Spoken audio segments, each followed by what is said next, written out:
Hello and welcome back to Football Manager 2022, still in the beta, still with Swansea and still sat about 9th place in the table. Since we last met, we've played a few matches and we haven't been very good. Before we do get into today's video, I just want to say a big thank you to everybody so far who has liked and subscribed on the channel in the recent weeks since the FM22 beta has come out. If you are enjoying these videos and you're not subscribed, do please consider doing it. I'm going to hopefully have a lot of FM22 content coming out over the course of the year. So in the last episode, we obviously won both of our matches against Fulham and then Stoke. We have then beaten Bristol City, Ollie McBurney scoring his first goal for the club. I forced him to take a penalty. We beat QPR in the FA Cup 4th round replay, which was really good to see as well. And then we haven't really done too well in the league, losing against Sheffield United, losing against West Brom, losing against Blackpool, which was pretty bad. That was not an ideal result. I think we've played them twice now and lost both games. We did beat Coventry. Oliver and Cham with a goal in this one. Obviously as well, you can see in there losing to Premiership. Wolves Premiership. It's apparently 1993. Premier League Wolves. Ollie McBurney once again getting on the score sheet. Today is going to be Peterborough and Birmingham. 9th place in the table currently. This is two very, very winnable games. Peterborough down in 15th, Birmingham down in 20th. Let's get on with it. We are sticking with the 5-2-1-2 formation that we have been playing over the last few episodes. It seems to be doing alright, apart from the last maybe 4 results where we haven't done very well at all, and most of that is actually Sam Johnstone. When you look at his last 5 games, he's on a 6.5. He will be keeping his place in goal, however, if he does poorly against Peterborough, we're going to see Stephen Bender returning to the starting 11. Williams, Bennett and Worrell are the centre-backs. Ethan Laird and Jake Bidwell are the wing-backs, with Ncham, Downs and Smallbone in midfield. Obafemi and Joel Perreault will be our strikers for this one. Ollie McBurney is on the bench. He has kind of just come back from a bit of a fitness issue, so hopefully McBurney's going to get on the pitch. Hopefully he's going to score himself another goal. I have been kind of not tweaking the tactic, but I've been changing the mentality of the tactic. Currently we're playing on balanced, because even though we are the better team, we are away from home. That's my thoughts here. If we are the stronger team and at home, I'll be playing positive. If we are likely to be on the defensive side for the most part, I'm going to be playing a little bit more defensively. It's a good, not a good save, but Johnstone's made a save after 1 minute. So what is the England goalkeeper going to do? I'm going to keep calling him the England goalkeeper, even though he's only got 1 cap. It's long towards Smallbone. Lovely pass to Michael Obafemi on the right-hand side. It crosses the ball and Joel Perreault's there. He's not managed to get on the end of it. Bidwell's collected it, though, for us. It's Flynn Downs to Ncham. Forward is Smallbone. Does use Smallbone. Now Perreault through to Will Smallbone. And Will Smallbone gets his 3rd goal of the season. He has been a very, very good loan signing, in my opinion. Unfortunately for us, we are kind of just stranded in 9th place at the moment. A victory here means we don't move anywhere at all unless... Oh, I was going to say unless Sheffield United beat Blackpool. They're already beating Blackpool and we're still 2 points clear. So yeah, we're kind of a little team by ourselves at the moment. Still not too far away though from a playoff spot. Half-time then, 1-0 thanks to that very early Will Smallbone goal. I did not realise it was that early on. I guess it was the very first highlight. I'm going to say things are going well, but you're capable of better. Nobody ever responds to team talks anymore. Nobody ever responds. You weren't bad. I'm going to try and just do this for everybody. See if it fires anybody up. It got a few players. We'll just go straight into the second half. Looking at the central defence, they are struggling a little bit. Also, Michael Obafemi is struggling, which I think is a bit unfair because he was kind of key to our opening goal. Bidwell's throw at 57 minutes on the clock. It's Flynn Downs, crosses the ball in. Michael Obafemi is there, and Michael Obafemi shuts up the doubters and makes it 2-0. Pretty good start to the second half, although it was like 12 minutes into the second half. Still going to count it as an early goal for us. We're going to have to do a sub because Flynn Downs is injured. It's going to be Nabil Bentaleb to come on. Do we do any other changes? I'm looking at Worrell. But we seem to be... I mean, we're not really having too many chances against us, particularly highlights. So we'll keep Worrell on for the moment. His name's quite difficult to say. Almost into the final 10 minutes. And Peterborough are passing the ball around. It's going to hopefully get from us, though. It's headed all the way back to Sam Johnstone from Reece Williams. Joe Worrell, who I'm very, very tempted to bring off. I need to do a couple of subs. Laird, Bidwell and Cham, Smallbone and Perreault all looking pretty tired.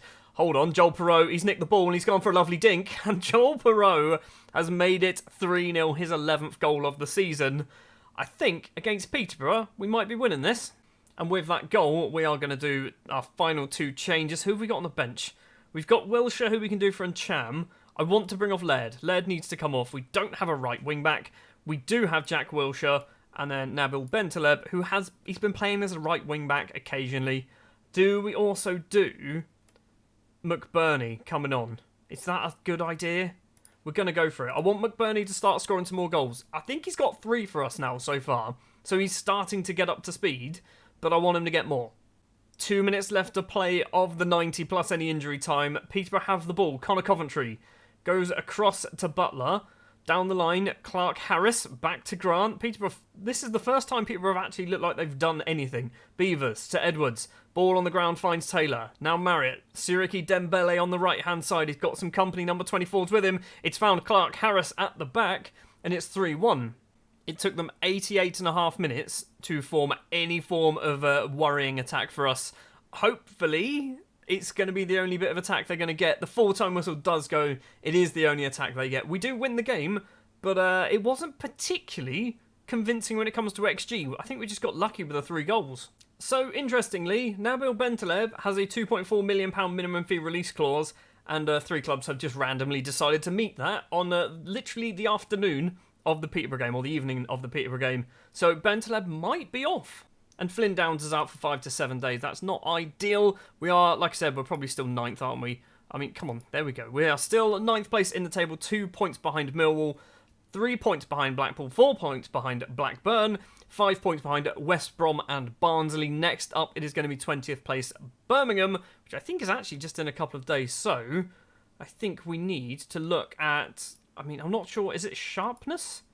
It might be, it's fatigue. It's fatigue, right? Anyone who has low fatigue, which doesn't make sense to me. Low fatigue means you haven't got a lot of fatigue, but I think it means you're less than fresh. We're going to give him a rest. We're going to come back for the Birmingham game. For the Birmingham game, we are switching up to a positive mentality because we are the home side and we should be winning this game. So hopefully that is going to make us a little bit more of a goal threat in front of goal. It is going to be John Stone keeping his place in goal, even though he wasn't particularly much better in the last match. Worrell, Bennett and Friedel will be at the back. Friedel, I think, has just returned from his suspension. No, he hasn't. He was suspended for ages. Was that that might have been a while ago. It was probably a while ago. Norton and Juan Cruz will be our wing-backs today because Ethan Laird is very tired. Jake Bidwell is also... He's not very tired. He's just kind of fitness-wise. He's been playing a lot of matches. And Juan Cruz is obviously a good signing, hopefully, that is going to be here next season. And Cham, Wilshire and Smallbone in at the midfield positions. McBurney and Perrault today will be our strikers. Let's play Birmingham and hopefully pick up another 3 points. I am a bit worried about one man playing for Birmingham, and that is Troy Deeney. Even though he's 33, maybe, he has scored 17 goals so far this season for Birmingham, and they're struggling in the league, which means he's probably the only person scoring goals for them. 17 minutes on the clock. First highlight potentially going our way. Juan Cruz, the loanee and future summer signing. Wilshire back to Cruz on that left-hand side. Can he whip his cross in? He's probably not going to bother. Plays it back to Joel Perrault instead. Cruz eventually crosses in. McBurney's there. And Ollie McBurney gets his 9th goal of the season, but his 4th goal for Swansea. We are 1-0 up against Birmingham. Just 17 minutes played. And I love the fact that Juan Cruz was the man to get the assist there. He's got himself a throw. Number 31, down to Will Smallbone. Back to Cruz. Wilshire now. Lost out. Crosses it in anyway. McBurney's hit the bar. Could have been 2-0 with his second header of the game. Instead, it's gone over. With that McBurney goal as well, we are actually moving up in the table on goal difference ahead of Blackpool, although they do have a game in hand, which means they're probably going to win that one or draw that one and move straight back ahead of us. If we score 5 more goals, we might actually move ahead of Millwall as well. It is 1-0 at half-time, not exactly the most exciting game of football here in South Wales, but we have got the lead. I'm just going to say that one, and then we're going to give them a little bit keep going. I've got faith.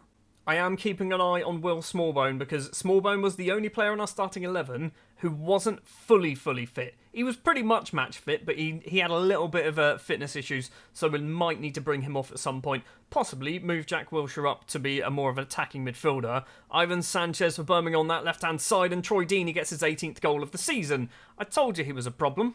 Well, that equalising goal then means we've dropped down to 9th place. They are saying that I should be bringing off Smallbone, which I completely agree with. He's not actually... Hold on. Why does that keep changing? Smallbone is on a 6-5 anyway. Mika Hamilton. He's not a mistake. He's not a mistake. I intentionally signed Mika Hamilton on loan. It's not going to be a good result if it's a 1-1 draw against 20th place Birmingham at home. I mean, it sounds good on paper, but Birmingham haven't been particularly great this season. We're going to take off Joel Perreault for Michael Obafemi and swap you two around. We've got one more change to do, and we don't... I mean, Bennett, 6.1. A 6.1 for Bennett. He's clearly taken blame for that goal, so we're going to bring on Brandon Cooper. I don't think anything else is going to happen in this game, or maybe it will. Colin with a throw to Harley Dean, who I think is the Birmingham captain. Sunjic in the middle to Woods, over the top towards Windass. Is he going to keep the ball in play? He does manage it, crosses it in, and Troy Deeney's there once again. This time goes over the bar of Sam Johnstone. 3 minutes of injury time, and it is going to be a 1-1 draw. So another undefeated episode when it comes to matches, but not a good result once again. They had 2 shots on target and scored 1. We weren't good enough. We need to learn actually how to score goals. So those results do mean we stay in 9th place. Blackpool have played their game in hand, which was a 1-1 draw against Preston. So they've moved up into 7th. Millwall in 8th. We are in 9th.